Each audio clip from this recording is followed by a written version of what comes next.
پیارے بچوں، السلام علیکم۔ میں امید کرتا ہوں آپ خیریت سے ہوں گے۔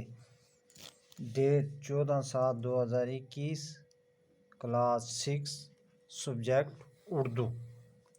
بچوں، ہم نے سبق پڑھا تھا صحت اور صفائی۔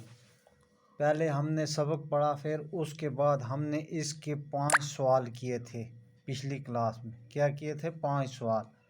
آج اس کا ہم 6واں سوال کر رہے ہیں۔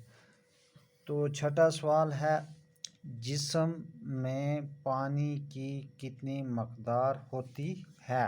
کیا سوال ہے؟ جسم میں پانی کی کتنی مقدار ہوتی ہے؟ تو اس کا ہم جواب یہ لکھیں گے، ہمارے جسم میں 3/4 وزن کا حصہ پانی کا ہے۔ 3/4 وزن کا حصہ پانی کا ہے۔ یہ خوراک کو اچھی طرح ہضم کرتا ہے۔ یہ خوراک کو اچھی طرح ہضم کرتا ہے۔ یہ اس کا جواب ہے۔ کیا ہے؟ ہمارے جسم میں 3/4 وزن کا حصہ پانی کا ہے۔ یہ خوراک کو اچھی طرح ہضم کرتا ہے۔ یہ اس کا جواب ہے۔ اب سوال نمبر 7۔ سوال نمبر 7 کیا ہے؟ آلودہ پانی کے استعمال سے کون سی بیماریاں پیدا ہو سکتی ہیں؟ کیا سوال ہے؟ آلودہ پانی کے استعمال سے کون سی بیماریاں پیدا ہو سکتی ہیں؟ اس کا جواب لکھیں گے ہم۔ کیا جواب؟ آلودہ پانی کے استعمال سے ہیضہ اور ٹائیفائڈ جیسی مہلک بیماریاں پیدا ہو سکتی ہیں۔ یہ اس کا جواب ہے۔ کیا ہے؟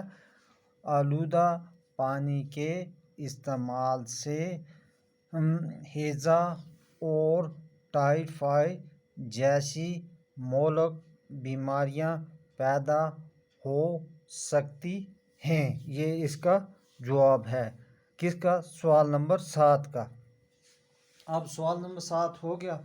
اب کون سا؟ سوال نمبر 8۔ سوال نمبر 8 ہے، غذا کا انتخاب میں کس بات کا لحاظ رکھنا ضروری ہے؟ کیا ہے؟ غذا کا انتخاب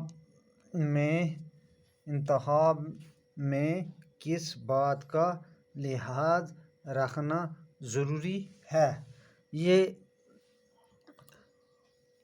تو اس کا جواب ہم لکھیں گے، یہ ہے کہ غذا کا انتخاب ایسا ہو، غذا کا انتخاب ایسا ہونا چاہیے، ایسا ہونا چاہیے جو پورے جسم کی نشو و نما کے لیے، جو پورے جسم کی نشو و نما کے لیے مفید ہو اور ہمیں تندرست رکھے۔ اور کیا کرے؟ ہمیں تندرست رکھے۔ کیا جواب ہے؟ غذا کا انتخاب ایسا ہونا چاہیے جو پورے جسم کی نشو و نما کے لیے مفید ہو اور ہمیں تندرست رکھے۔ یہ اس کا سوال نمبر 8 کا جواب ہے۔ تو یہ ہم نے اس کے سوال پورے کر دیے۔ اگلی کلاس میں ہم اس کی خالی جگہیں کریں گے۔